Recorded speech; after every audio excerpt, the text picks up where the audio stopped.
പോലീസിനും പ്രോസിക്യൂഷനും കനത്ത തിരിച്ചടി. ഷാജൻ സ്കറിയയെ ആക്രമിച്ച സംഭവത്തിൽ അറസ്റ്റിലായ 4 പ്രതികൾക്കും ജാമ്യം.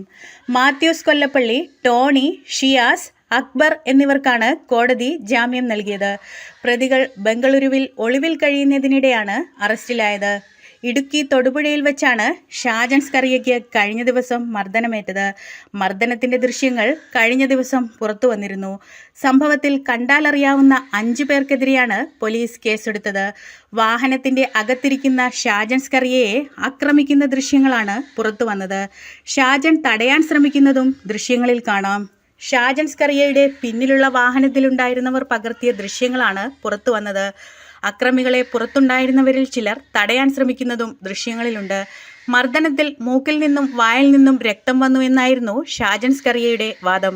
എന്നാൽ ജില്ലാ ആശുപത്രിയിൽ പ്രവേശിപ്പിക്കപ്പെട്ട ഷാജന്റെ ശരീരത്തിൽ മുറിവോ രക്തമോ മറ്റൊന്നോ ദൃശ്യങ്ങളിൽ കാണാൻ സാധിച്ചിരുന്നില്ല.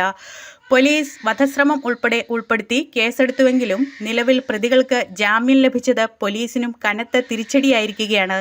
News desk, Idukki.